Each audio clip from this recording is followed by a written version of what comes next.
We got a packed house tonight. Conference championships are finished. We got a lot to talk about. Fantasy football playoffs start this weekend, and I got the boys here to talk about it. Episode 46, Single Barrel Sports, starts now. Pat McAfee said today we got our guy. How many sixth graders would it take to beat LeBron James in a game? Ready for the ultimate sleepers? Shedeur Sanders went number 144 in the draft.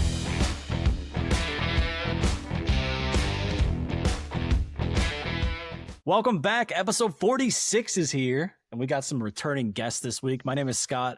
We got a lot to talk about, a lot of football this week. A lot has happened. We got some player stories, injury stories, college football conference championship stories, NFL playoff implications, and of course, catching up with the boys here with me. I got Jordan, Drew, and Zach. Let's just catch up a minute, man. Jordan, what's been going on with you? I am so busy right now in a great way.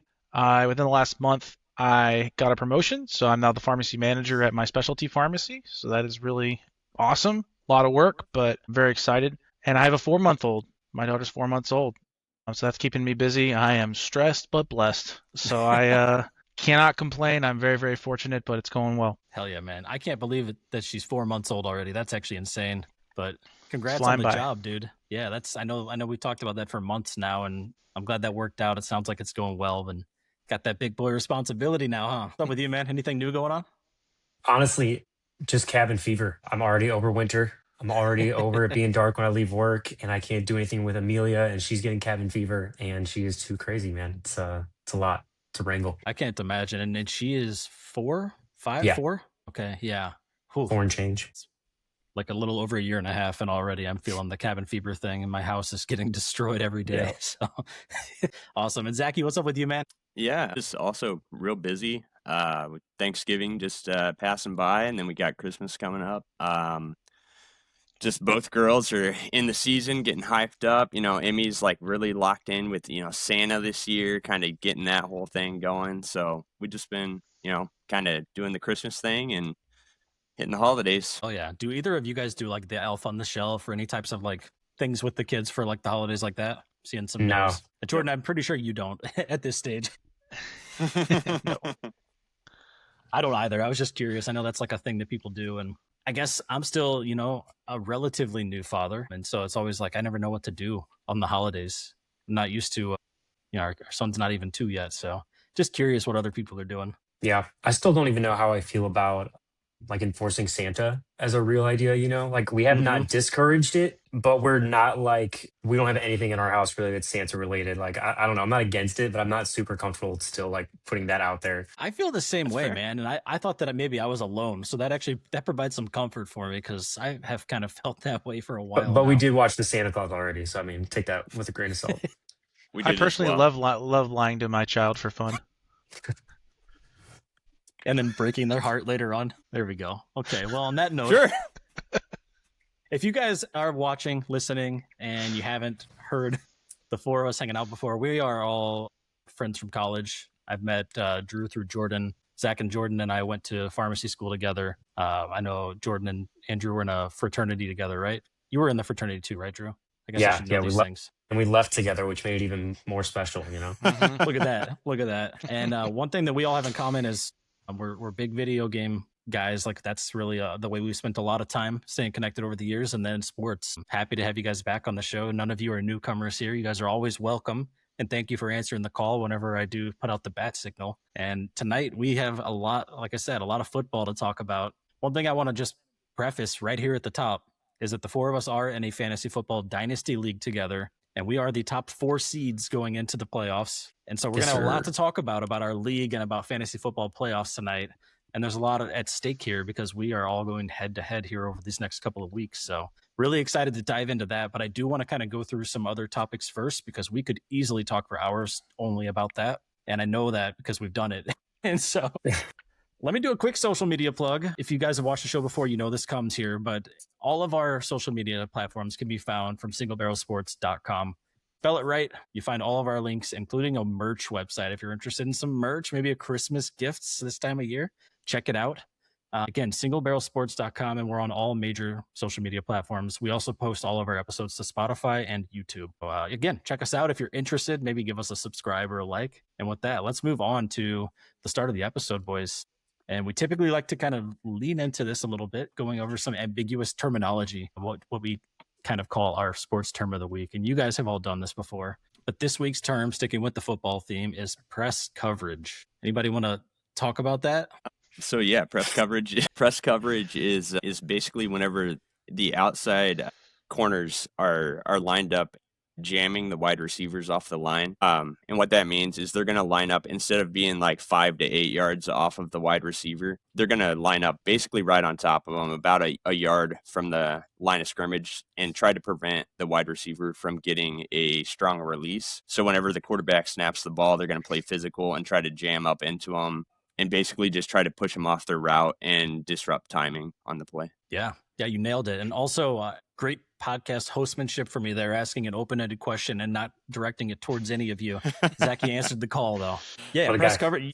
Yeah, you talked about it just right, though. And press coverage is really trying to hold them at that line of scrimmage and just disrupt maybe what their normal flow and rhythm of the play is. And it is, as you mentioned, very great for disrupting timing. It can be beaten by the deep ball, actually, because if you can get past the press, now you're sprinting and the other guy's still momentum going the opposite direction. So it's not in, every down type of defense that you want to use. It does have its pros and its cons, but again, very good against maybe big bodied wide receivers who rely on positioning and timing. I might be good on those shorter medium yardage plays. And really, this has been around for a really long time. If you played Madden way back on like the Nintendo 64 games, you were still able to do press coverage, right? But it's been made especially kind of notable by some really strong defenses like the early 2000s Buccaneers and the Ravens.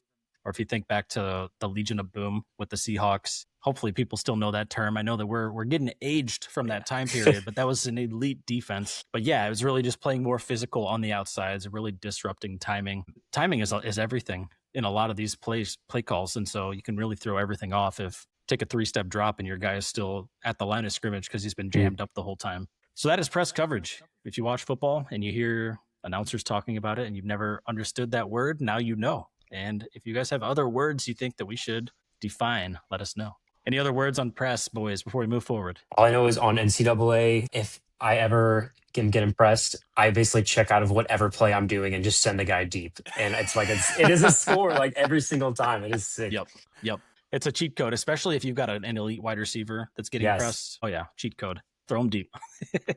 Hell yeah. Well, let's talk about this past week of sports. There's obviously been some really big news, and we're going to talk a lot about fantasy football later, which means we're going to talk a whole lot about NFL.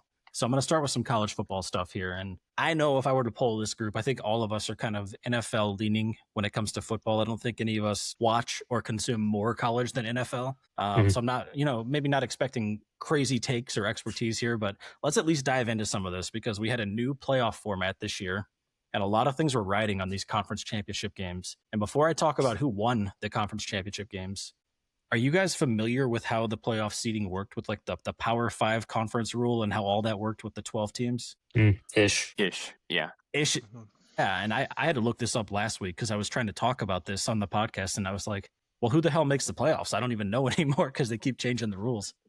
But basically, there have to be 5 conferences represented in the playoffs. So if there are teams, if the top 12 teams are not made up by 5 different conferences, then they have to kind of back it up and go to higher ranks. You have to have, basically it's like the top 4 are guaranteed playoff spots by the ranking systems. And then it's like 5 conference championship winners from different conferences. It's going to sound really weird, but yeah. So like SEC, Big 10, Big 12. And then we had some weird ones like the Sun Belt and like just random conferences this year because for example, the ACC winner Duke, which is crazy to me that Duke was in the ACC championship game anyway. They won and they were not ranked. They beat number 17 Virginia. And so by rule, it has to be 5 conferences represented by champions. And it's the 5 highest ranked conferences, basically. And so because Duke was unranked and they beat Virginia, it knocked the ACC champion out of the playoffs. And it allowed schools like James Madison and Tulane to come in because I think they were ranked like 20th and they won their conferences. Yeah. No, I didn't realize that's how Tulane got in. And so basically, like if Virginia would have won against Duke, they would have made the playoffs because they were ranked higher than Tulane and James Madison. But the crazier thing about that is if Miami didn't get in, which we'll talk about, there would have been no ACC school, even though Miami was ranked like 10th or 11th in the whole country, because they weren't in the championship game. So just some weird, finicky rules about making the playoffs. And I know we had some discussions about teams like BYU, for example, and there were other schools where, again, they had to kind of win their conference championship or they weren't in, even if they were technically ranked in the top 12. We'll talk about that in a second. I just wanted to sprinkle that in before now we go actually through the results of the conference championship games. So first one, the biggest one, I think, Indiana and OSU, number 1 and 2, playing against each other. And you could argue maybe a home game for Indiana because they play this championship game in Indianapolis every year, but that's not too far from Columbus. And I know from experience going to this game, you see a whole lot of red or scarlet, I think they call it, in that stadium every year. But did you guys get a chance to watch that game? I did not actually. Yeah. Zachy, what'd you think, man? What'd you think? Great defenses, man. They're both absolutely stout on defense. It was a tight game. It was a fun game. Brutal for the Ohio State kicker. But I will say I was hard pulling for Indiana. So whenever he missed that, I was like, let's go. Fun game. Good game. Yeah. You know what one of the weird things about that is, and we'll talk about this when we talk about the playoff bracket later, I actually feel like Ohio State might have a better playoff matchup by being now the number 2 seed instead of the number 1 seed. And we'll talk about that when we get there. But it looks kind of different now because they lost this game. And at the risk of sounding like a bitter Michigan fan, super cool to see Indiana win this game. I know a lot of people in my life talk about Ohio State owns this conference. This conference runs through OSU. But I think even the cooler thing is Indiana hasn't won the conference since literally World War II. 1945 was their last conference championship. Just a cool story. I think a lot of people thought Indiana would be good this year, but nobody thought they would be this good. Now the only undefeated team left. Yeah. Do you guys think that this game solidifies Mendoza as the Heisman winner? Curious on the thoughts of that. Because it was kind of like Sayan and Mendoza were right there at the top. And yeah, I was trying to think of who the top 5 were, but it was really just those 2 that were in the conversation, right? Yeah, and Jeremiah Probably Love from Notre Dame. Yeah. I think it probably did. I also, I sat down intentionally because I want to see him play because I haven't really caught any of their games this year, and I was impressed. He wasn't the greatest thing I've seen. I think Sagan's gonna be better in the long run, probably. Yeah. But and also I had no idea he was such a cornball. He was just doing Kirk Cousins turned up to 11. I had no clue that was his persona, and I'm kind of into it, but I'm having a really hard time picturing him on an NFL field this time next year. Yeah. And people taking him seriously, but I'm along for the ride, man. I was happy the Hoosiers won. His post-game interview had me dying, man. Oh my gosh. Flipping champions. I'm like, come on, bro. But then I saw some people that said, did he just lose the Heisman with that post-game interview? Oh, man. Yeah, not a lot of media training going on in the Indy locker room, unless maybe that's what they are going for there. Cool. Well, we're gonna quick kind of go through some of the other big conference championship games here. Texas Tech beat BYU. Texas Tech was the favorite there. I know there's a lot of people saying BYU didn't deserve a playoff spot. They didn't get it because they didn't win the championship game because of the rule we talked about. They probably would have made the playoffs if that rule wasn't in existence, because I think they're still in the top 12 by rankings. But nope, they didn't make it because they didn't win the conference. Georgia got payback against Bama. Bama beat them earlier this year, and this was a decisive game too. They won. I don't remember the final score, but I think they won by 21 points, or it was a sizable lead. And they looked tough, man. And Georgia is one of those teams that could win any year. They could beat the team. But interesting thing about this is that these teams are both going to be in the college football playoffs. And so actually could play against each other technically again, but it would have to be in the finals because they're on opposite ends of the brackets. So what a wild season if it came down to Bama and Georgia in the finals for the tiebreaker on the year of their third time playing. That would be sick. And I don't know about you guys, but Georgia is really weird for me, where normally you would be sick of a team that has been this successful for this as long. And I still root for them in most matchups. I'm just not tired of them yet for some reason. I can't explain it, but they're fun to watch. Yeah, I don't know if I have a personal bias because some of my co-residents in my residency year were from Georgia and were the diehard fans I've ever seen of any team. But I really enjoyed watching them that year. And then they got that was the year they got really good. And then we're just good forever since then. And I'm with you. I chose them at the beginning of the year. They were my team to win the national championship this year. So it's looking possible, but there's a lot of good teams left. Jordy, any thoughts? Georgia, Bama? Yeah. My main thought, which will probably segue into the playoff bracket itself, is I'm a big fan of good games with good teams. So anything, if we're on the fence about something, I want to reward good games with good teams. So I'm actually perfectly okay with all their calculations and how they decide that Bama deserves to be in alongside Georgia. I'm okay with it. Kind of the counter example of that's going to be BYU. I don't have their schedule pulled up, but I think their best win is Utah, which isn't a bad win. Tell me if I'm wrong. That's their best win on the year. I think it was their They best got- win, and Utah was ranked in top 15, I think, but still, I get to what you're saying. Yeah. But that's their best win. And so it's like, I don't know, you have someone like Texas who's playing, I know they have a bad loss to Florida, I think. And then other than that, though, they've got two really good losses to the top teams.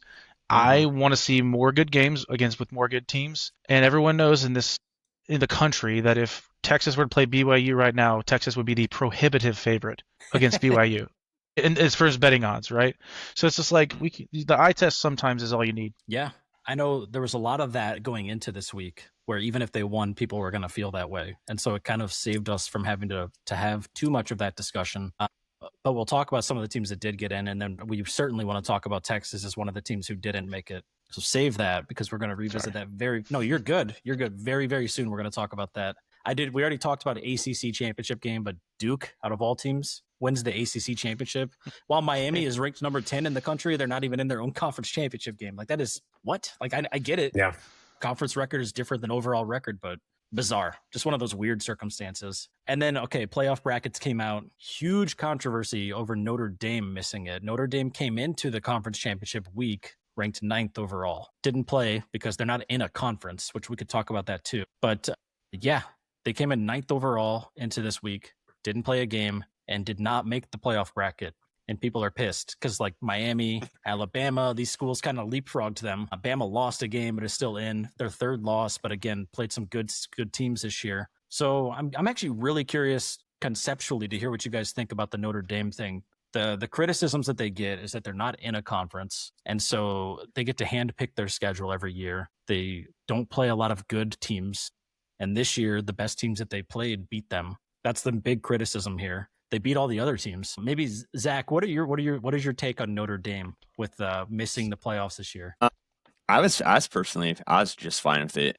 I think join a big conference, join the Big Ten, join the SEC, play in that type of comp level, and if you can come out on top, then I don't know.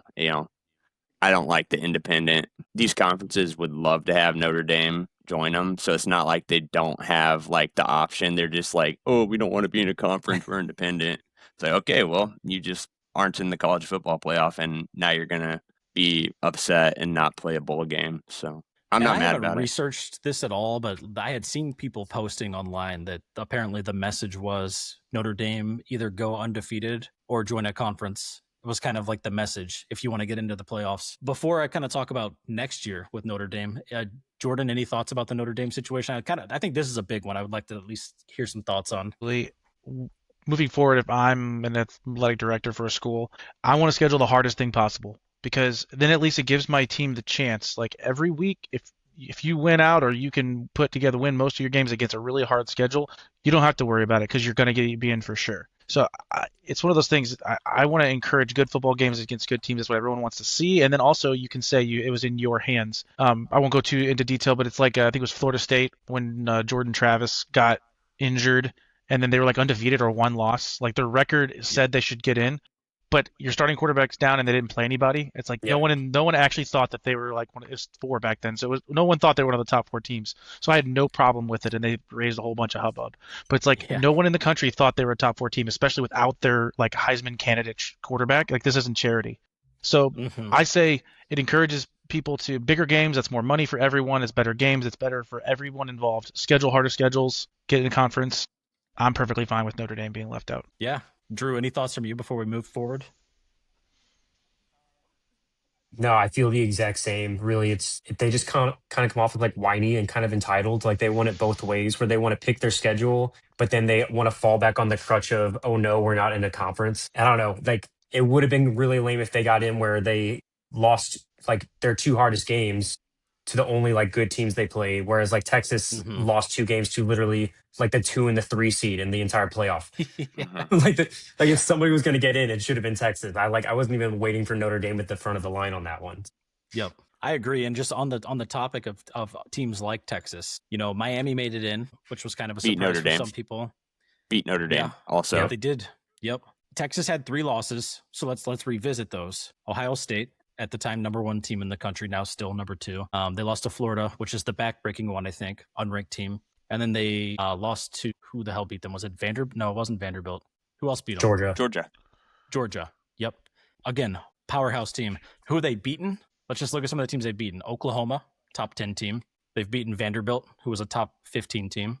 They beat Texas A&M, who was undefeated, ranked number, I think, 3 at the time. So strength of schedule, yes, that Florida loss hurts, but what about all the wins? I think that's the thing that is always weird for me with strength of schedule. And yeah, Bama lost to Georgia as one of their losses, but they also lost to Florida State, who's not ranked now. So it's kind of the same thing as the Florida thing. It's a very weird thing. And it feels, I would say historically, it feels like there's like a recency bias where if you win late, you get in. But that's not really what happened here because they've been winning nonstop lately, but they didn't get in. And it's just kind of a weird thing. I think, I don't know, maybe I'm on an island here, but I just feel like it doesn't make sense to me. No, especially like Jordan said with Florida State, there's like contextual or there's context to like where you're going to go in a bracket or if you make it in. In this case, I mean, you look at the Ohio State week 1, Arch is like first start really, and it's at the number 1 team in the nation. And he didn't have a good day, but they still, it was a 1-score game, right? Yep.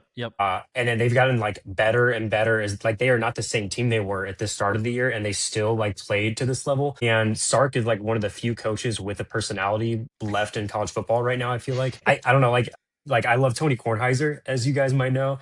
And he has this saying that like the answer to all your questions is money, but that doesn't seem to be applicable here because if this was just a TV show, like how do you not put Sark and the Longhorns in?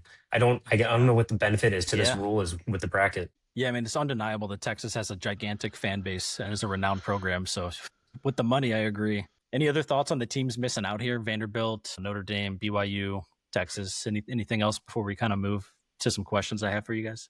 I think that the third loss and just the fact that it happened to be Florida for Texas is just, I'm actually okay with them not getting it just because 3 is kind of, it's not like they lost 1 or 2. It's a third loss, even though they played hard teams. So I'm actually okay with it, even though, again, if we poll the audience, people would say right now Texas is probably a top 5. I don't know, top 5 to 7, 8. I mean, in the country as far as like what you actually think the best teams are. Yeah, I mean, I would say that personally. I think one of the crazy things too is when we think about these teams that get snubbed and the teams that get in, and this is not just this year, this is every year. Your Florida State example, Jordan, from the year they were like undefeated is a great example. The ruling has always been, well, we want the most competitive teams in the playoffs, right? But this Power 5 conference rule kind of puts a wrench into that because as I look at this bracket here, how many people think that James Madison has a chance of beating Oregon? And so I think Tulane going to Ole Miss, still probably a beatdown. Maybe a little bit more feasible, but James Madison playing Oregon seems like a slaughterhouse to me. I don't know. Zach, go ahead. Oh, I was just going to say, yeah, it's going to be a slaughterhouse. But I was going to say, I think the whole Power 5 like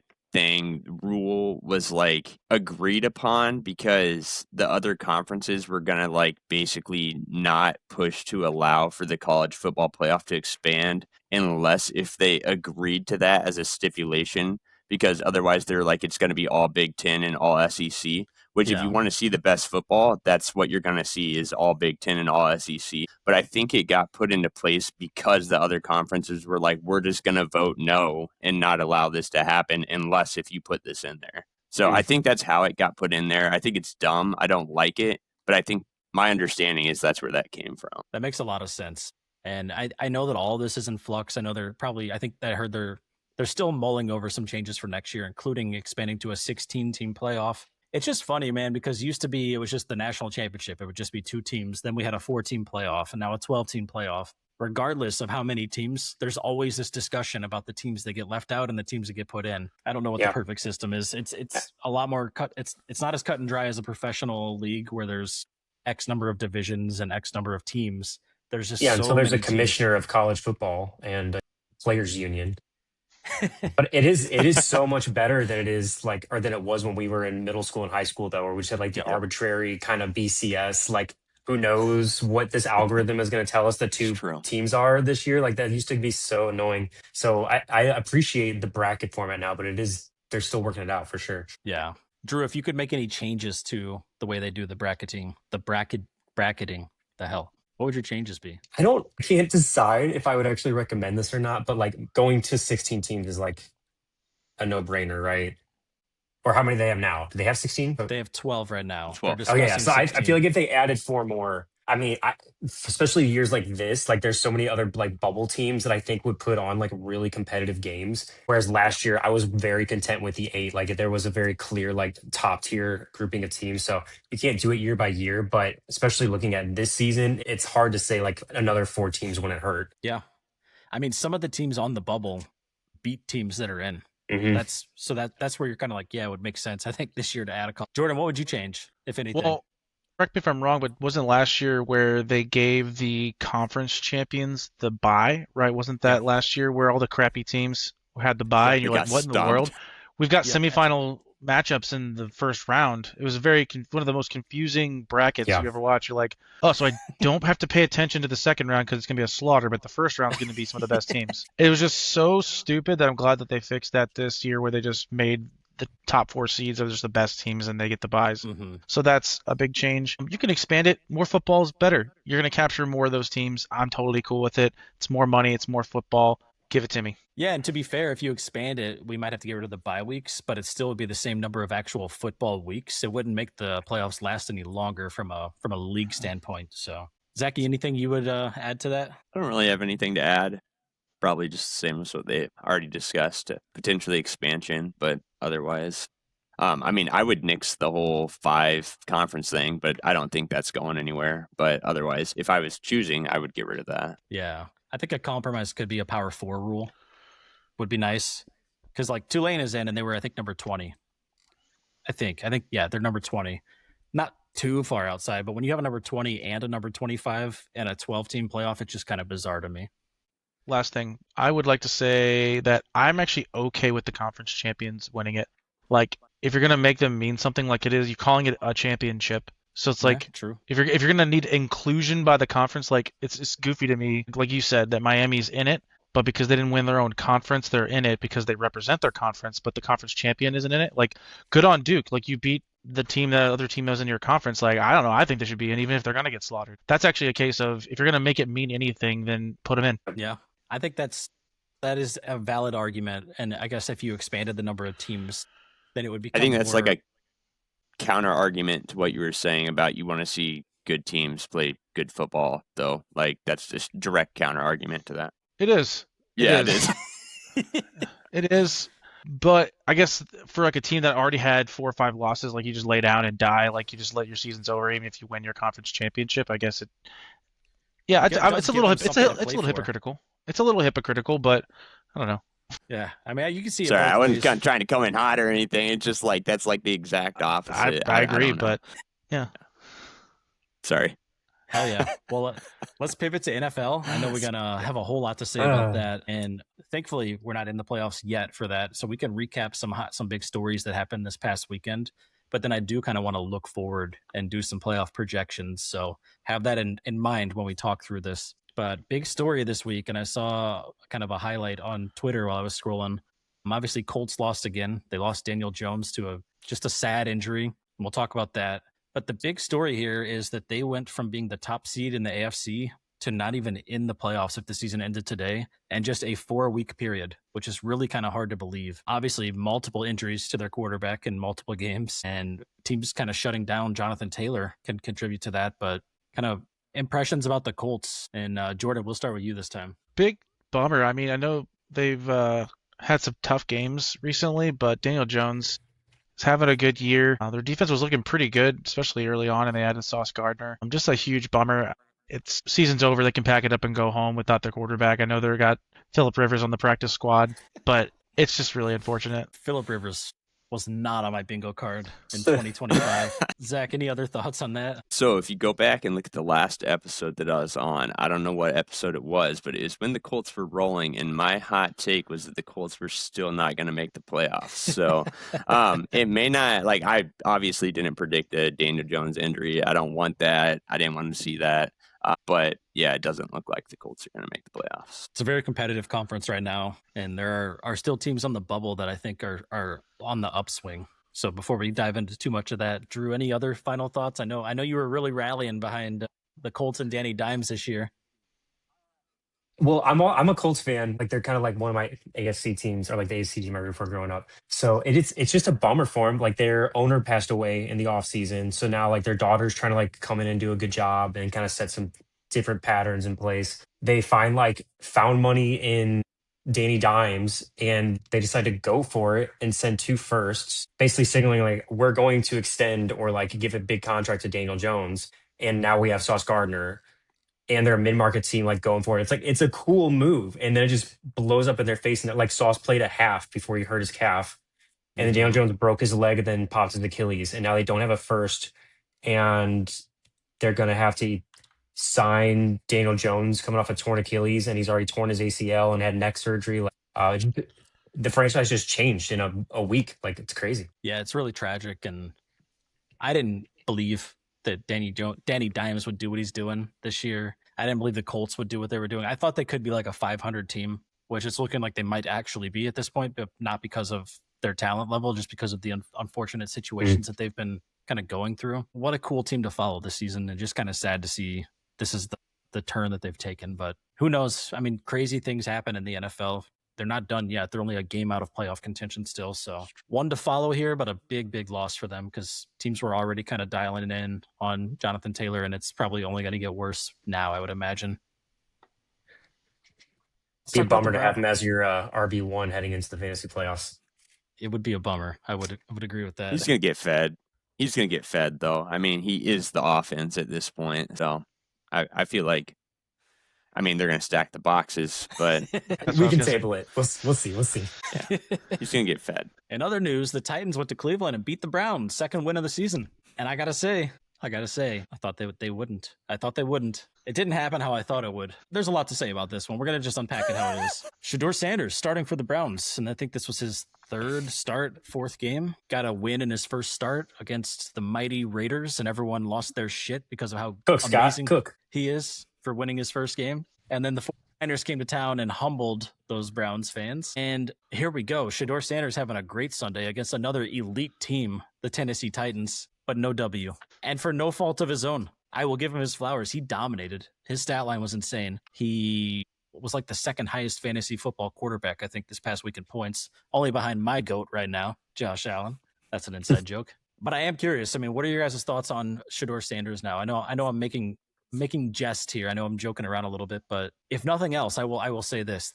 He's giving the fan base something to rally around, and they didn't really have that before. So I know, Drew, I don't think you're going to have a lot to say about this, but Jordan, we'll start with you, man. What do you want to say about Shedeur? I'm kind of neutral, I'll be honest. There's small sample size, obviously what happened to him in the draft. He's not a running quarterback, so he's a pocket passing type of quarterback. Had a bad line in college, got sacked a lot. I don't really know what to think of it. I kind of view him as a talented passer of the ball. He's pretty accurate for the most part. So with those types of guys, you don't know, like he's not going to be Joe Burrow, which is like the pinnacle of that archetype. So is he going to be like a CJ Stroud or something like that, where he's mainly a pocket passer?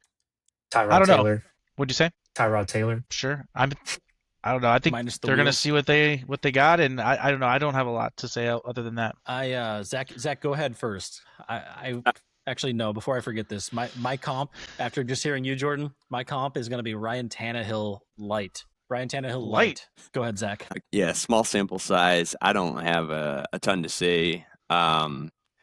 The Titans have been torched by so many teams this year that I don't know that lighting up the Titans is necessarily enough for me to be like, oh, this is their franchise quarterback. But he made some good plays, some good throws. I think it's at least like it's better than going out there and getting torched, like, and being terrible against the Titans. I mean, at least he did that.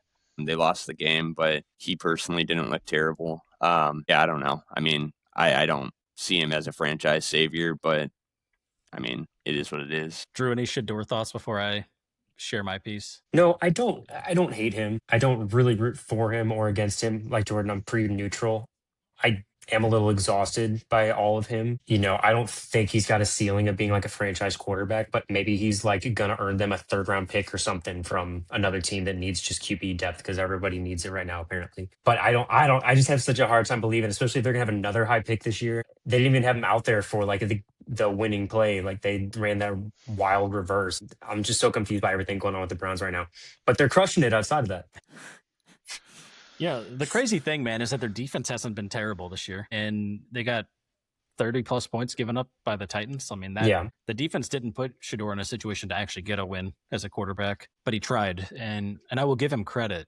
And I think there's some bad coaching going on there. There's some weird things going on with the coaching there, with the comments that the coach makes and the weird kind of juggling of the quarterbacks and not getting a lot of reps for Shador with the starters before, Gabriel's concussion. And I know during the season that's pretty kind of standard because you only have limited reps each week for prep. But I will say there seems to be something off about the team outside of just the quarterback situation. I think Shador gives them somebody who's a little more fearless and pushes the ball down the field and makes that team a little more two-dimensional than what I saw from Gabriel this year, which again could be going back to coaching. Maybe they wanted him to play conservative. They wanted those short checkdowns. But as a guy who has watched a few games with the two quarterbacks, I prefer Shador's style as a fan. And he does seem to be generating more offense than what Gabriel was generating. Who knows, man? I don't have any thoughts because, like you all said, small sample size and against some really bad football teams.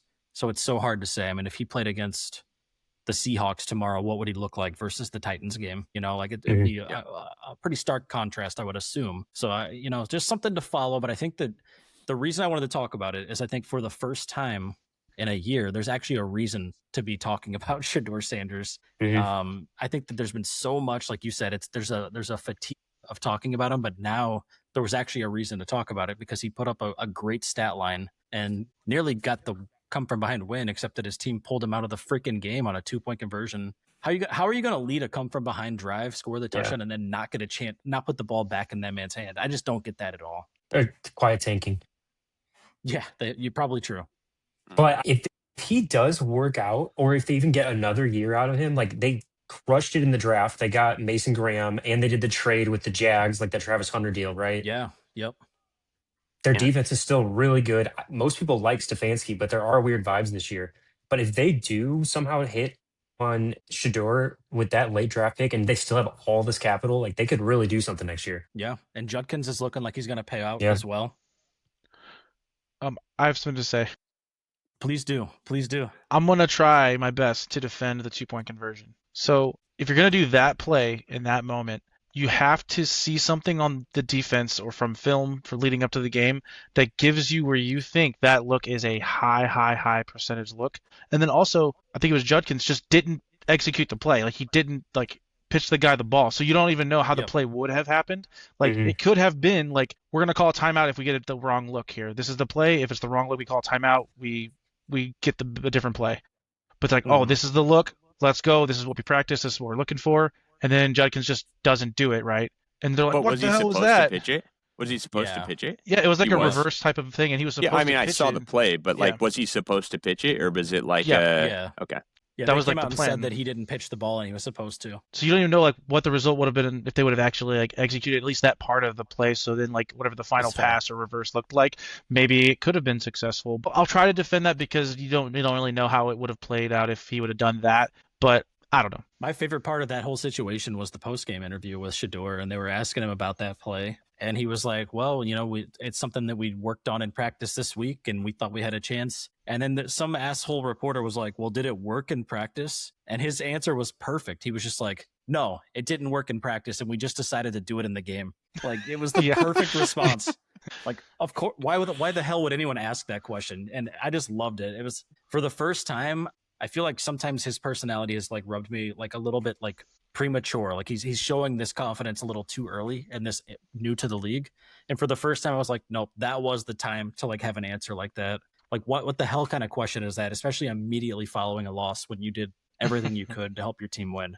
So yeah, that was bonus points for me. We won't labor this one because it's not a huge deal, but my boy 9 got a shutout victory this week. I think he had 3 touchdowns. My boy JJ McCarthy. Yeah, I'm 60 passing yards. Hey, you know what? Looks like a solid Michigan stat line right there. Packers beat the Bears, Zachy. Yeah, but I think a really good reason to be excited is that there was a Packers-Bears game that was really competitive and fun until the end, and haven't seen a lot of those in the last decade. So obviously they took over the lead in the division, but how are you feeling? You're our resident Bears fan here. You still feeling pretty hot about the team? So, yeah, I mean, I think they have a good team. I don't know. Their schedule is brutal. It's coming up. We're going to talk about playoffs and everything. They have a route into the playoffs, but they have to win a couple of tough games down the stretch here. They still play the Lions and Green Bay. So number one in that division is still wide open for the taking. I don't know that they do it. Honestly, as a Bears fan, it's just nice to see fun, competitive football. Like, Yeah. I mean, obviously I want them to make the playoffs. I think they can make the playoffs. I'm not saying they're going to, but like to be this late in the season and being like, oh, we could beat the Packers, we could beat the Lions. It's like not something that is typically something as a Bears fan that you're saying at this point. Sure. The opportunity being there is honestly like kind of nice as a Bears fan. Yeah, and that game in Lambeau? I think it was, right? It was, yeah. Yeah, which is it's not an easy environment to play in, and they were competitive right till the end. And they're only behind by like a tie, right? I think they're still right there. They're behind by like half a game, quote quote, because the Packers have that tie. Yeah. Yeah, I mean, either way, you hit the nail on the head. I like watching them play this year, and I haven't said that in a long time. And for all the criticisms that I may or may not have given to Caleb Williams during his rookie year, he still has his moments of greatness and his moments of his lows, but he's looking more consistent and giving his team the chance to really be at the next level. And that team is really young. I mean, they solidified their trenches, and they have young playmakers on the team, so they could be good for a while if they can keep the team together. Yeah, they should have won this game, right? Wasn't the last play where DJ Moore's just like walking wide open towards the end zone, and Caleb missed him. Decided to throw it up to Komet in the end zone instead or whatever. Oh, that's right. Yep. It's just very Caleb-y game. He does some of the like coolest, most athletic stuff, and then the dumbest thing like the very next play. Yeah, and or just doesn't do the easy thing. And I watched them talk about that play. Ben Johnson was basically saying that if he made that read like a second or two sooner and threw to Komet, then it still would have been a touchdown, but he just didn't see it right away. And by the time he saw it, the corner had like bailed and covered him. And he underthrew it. But yeah. True. Yeah, that's another thing I think that's big for him being young is in that situation, even though it was a tough throw and the way he made it was like really awkward. A veteran like your Brady's or Rodgers, they're gonna oomph the shit out of that ball to make sure it's either gonna be only his receivers that can get it, or if he's gonna mess it up, he's gonna throw it out the back. Like in no scenario, like it's gonna be a 0% chance that it's short, maybe 80% chance that it's long, 20% chance that it's right on target or something like that. But they're not even gonna leave the option for an underthrow, so they would rather err on that side, and I think that's just like a youth thing. Yeah, it's reasonable. Well, let's move on. We could definitely keep talking about the Bears because there's a lot of content there, but I want to address the Chiefs as well. Another loss. They're now in the losing category again on the year, and for the first time in a long time, really looking like they are probably going to miss the playoffs, although there is still football to be played. But they just lost to one of the teams that's ahead of them, which means that the tiebreaker is also in flux there should the Texans not win their division. Any thoughts on that? I mean, where do you guys see this Chiefs season ending? Like, are they going to make the late season rally? Like, we know that they could, if all the stars align, that they can be that team. But at 6-7, where do they go from here? Drew, I'll start with you. I don't think they make the playoffs. He lost to the Texans, which is like most people would say top 3 defense at worst, probably. Entering the game, missing 3 starting linemen. And then they immediately lose a backup lineman on the first play of their first possession. Yeah. And Mahomes, like Kelsey is clearly kind of cooked a little bit. Yeah. Or he's just clearly not the same player. That game's different if he is hungry, 2 years younger, you know. Yeah. And then he hit Thornton in the end zone still, and he just dropped it. He hit Rashee Rice multiple times, multiple drops. It's going to be a harsh season looking back at like Patrick Mahomes' performance.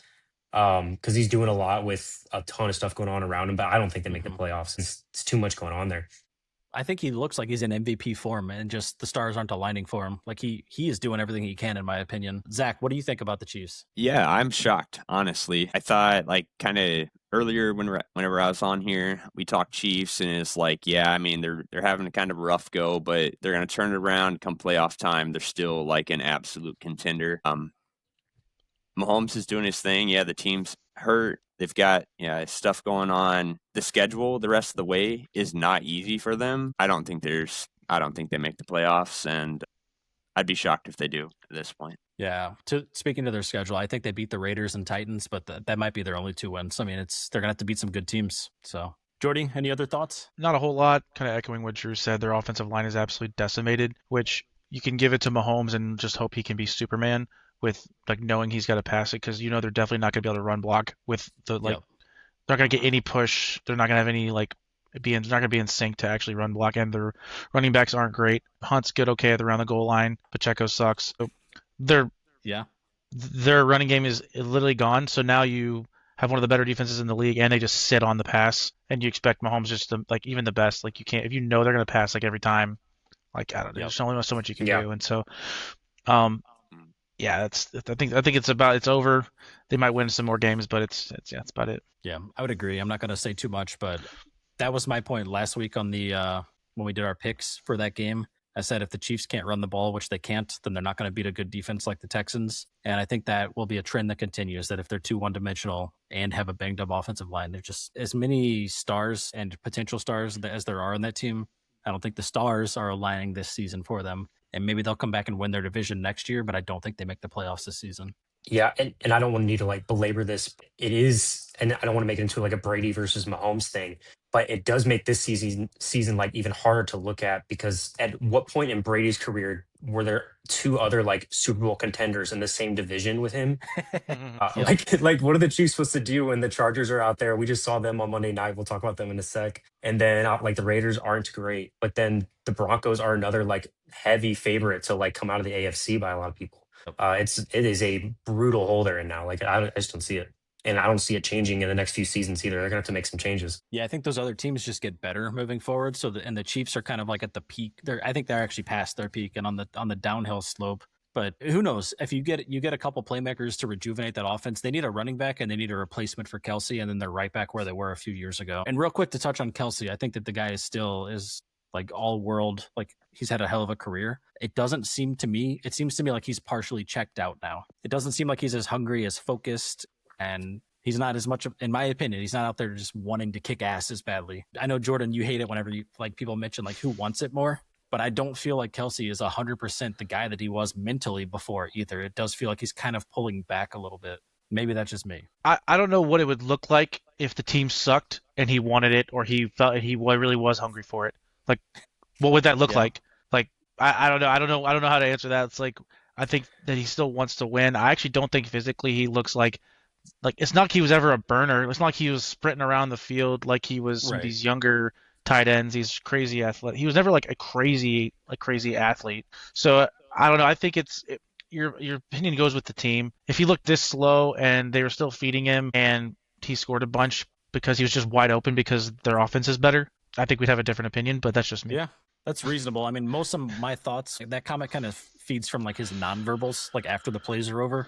Just looks kind of defeated. But Well, if your team that's sucks, you're not also going to when be they're excited. losing. Right. Yeah, but he's also dropping like catches in That's- pivotal moments that he never that- used to. Like that he, is he true. dropped the game winner a couple weeks ago. He dropped multiple fourth down catches. I feel like Sunday night that were just like Mahomes put it right on him, and like those are catches that he made his whole career, and then suddenly they just aren't happening this season. That's true. Can't argue that for sure. Yeah. Well, let's pivot. I want to hear what you guys are drinking. If you're drinking, I know Drew, you're drinking some tea, right? Of the Earl Grey variety. Of the Earl Grey variety. Let's go. I will show you guys what I got. I've got a bottle of Blanton's, and I've been enjoying the sips have been great. If you guys have never had Blanton's before, Buffalo Trace Distillery. Probably only going to be able to get it on premise for retail price, and if not, it's going to run you about 200 plus. Jordan, what are you drinking? I have a rare character store pick. It's hard to see because of my background, but it's a rare character. Sorry, my shirt makes it want to blend in, but it's a rare character store pick from the Wine and Cheese Place, which is a really good local liquor store here in St. Louis. And if you can find it, it's really, really good. This one is kind of a spicy, fruity note. It's like series from Rare Character, so definitely like some like orangey citrus notes, some spice to it. Your typical bourbon notes of just like the vanilla cream type of stuff. Really, really good. I love that brand. It's a non-distilling producer, so they kind of source their barrels and blend them, and then they release the single barrels as well. So just really, really good stuff. Hell yeah. And Zachy, what do you got? So I've got something from your old neck of the woods, Traverse City. This is Hell a yeah. straight wheat barrel proof. It's pretty hot. It's 57.8%. This is a 5-year, so it's a little bit younger on the bourbon scale. So you get kind of some more of those kind of corn flavors, but also with it being straight wheat, it is very sweet. A lot of the sweet notes, the oak, and kind of some vanilla type of notes there. It's pretty tasty. I'd put it probably somewhere around like an 80. And I Well, forgot guys, to mention on mine real quick. Mine is like a 7-year-old 119 proof. Sorry, on mine. Ooh, okay. Hell yeah. We like the high proofs. All right, boys. Well, just real quick question. We don't need to go into super long explanations here, but I'm going to pull up the NFL playoff bracket and we're going to make some predictions. And while I do that, if you could go back in time and have any player since the year 2000 on your Dynasty Football League for their entire career, who would you choose? And give me like a 2-sentence explanation of why. Jordan, you go ahead first. I did think about this beforehand. I'm going to go with Travis Kelce because of the positional advantage, how much more he scored over the next 2 or 3 guys at the position year over year for like a decade. He was tied in 1 or 2 like overall, like 6, 7, 8+ years in a row. So that positional advantage, you basically have a wide receiver 1 in an extra slot on your team. So for that reason, more of a strategy reason rather than maybe another route you all might go, but that's what I pick. I love it. Drew, what about you? The homer in me would just say Marshall Falk, just because he was like one of my favorite players to watch growing up, and that was like before our fantasy playing time.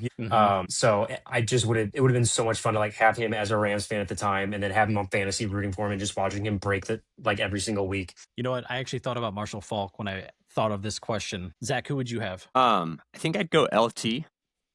Ooh, okay. But Yep. basically, it's like a guaranteed that you won your league for like at least a couple years. Yeah. Yep. Just to be different, nobody said this position yet. I would probably go with Randy Moss at the wide receiver position, just because you know you're going to get a 1,300+ yard season with 12+ touchdowns for 10 years of his career. All right. And can you guys, it's a little bit small. Hopefully you guys can kind of see this, but this is the playoff picture currently in the NFL. And I just kind of want you guys to think about, like, just looking at this guide. Who do you think wins the NFC, the AFC, and then out of those two teams, which one do you think wins the Super Bowl?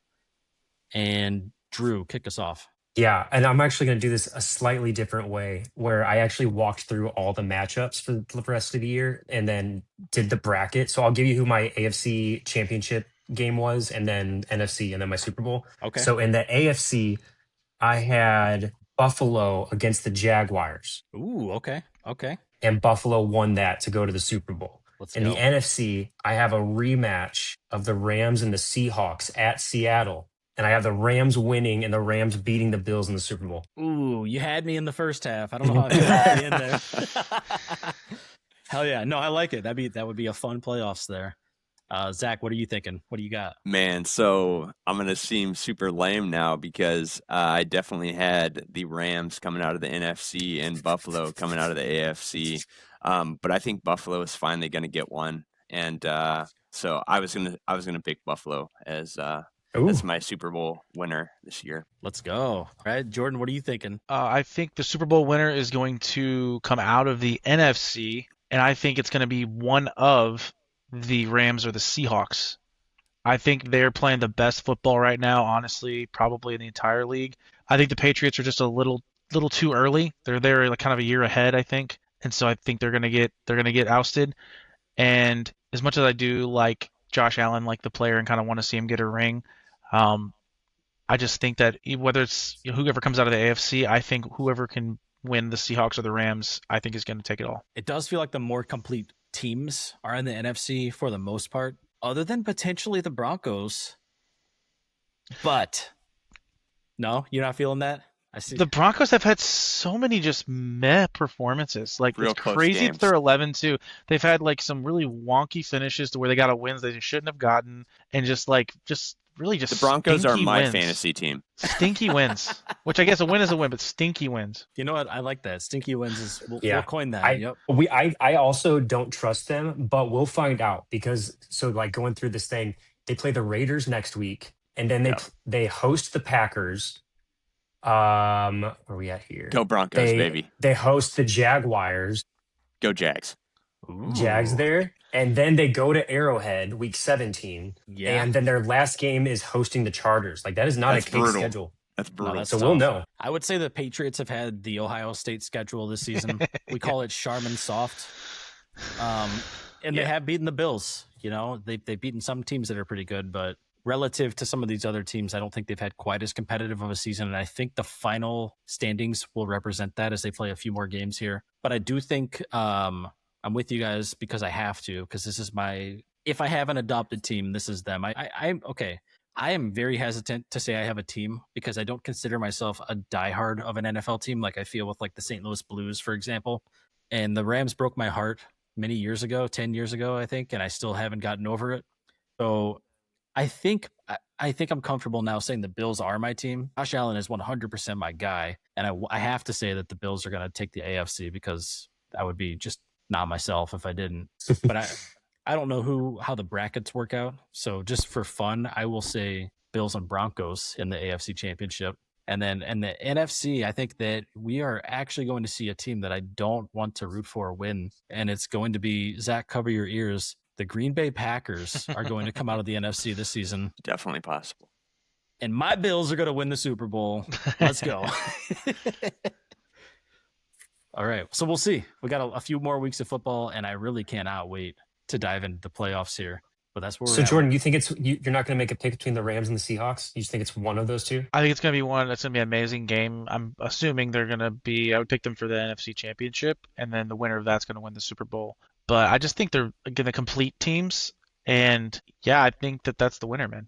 Yeah. So Also, I guess that we want to make a pick. I mean, honestly, I kind of want to pick the Seahawks. Me too, man. Me too. Everyone was not sure about Sam Darnold, and he is the same dude he was last year. It's pretty cool. It is cool. Cool. Speaking of cool, we're going to have a lot to say about the next segment. We are going to dive in to fantasy football.